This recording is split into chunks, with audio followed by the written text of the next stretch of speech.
Hello again, and welcome back to Proverb Minutes.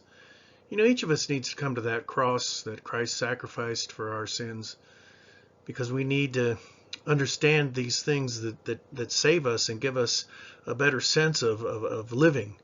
The things that are written help assist us in knowing right from wrong. Here in 1 John 2:1, "My little children, these things I write to you so that you may not sin. And if anyone sins, we have an advocate with the Father, Jesus Christ the righteous." So what we have here when we break it down is that these things that have been written help us to identify those things that we need to stay away from and those things that we need to cleave on to.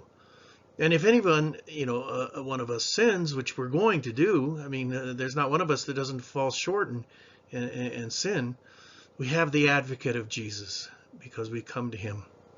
But there's things that Jesus does ask of us. He asks us to put away our sin. And in putting away our sin, we have to do these things in 1 John 1:9. If we confess our sins, he is faithful and just to forgive us of our sins and cleanse us from all unrighteousness. So what God is asking for us to do is to come to him directly and confess and talk to him from the bottom of our hearts. Many religions say that you have to go through a man to get the confessional, forgiveness of sins. Man cannot forgive our sins. It's God that forgives our sins. And he's saying clearly here, if we confess, and we need to confess to God above other things. If we confess to other men, we ask for forgiveness, we apologize, maybe we can do those things. But what is most necessary is that we confess to God himself. And that's what he's asking for. And when we do these things, when we confess, look at what he does for us. He's faithful.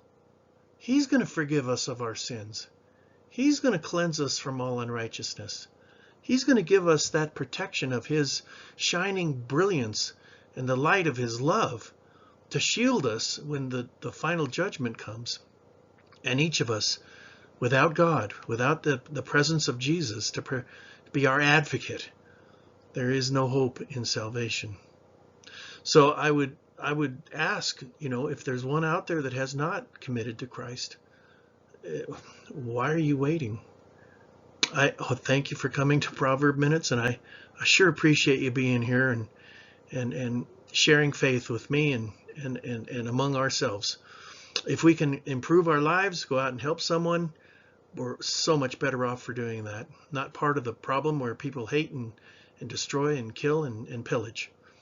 Thank you, and we'll see you on the next ride. Let's stay in touch with God.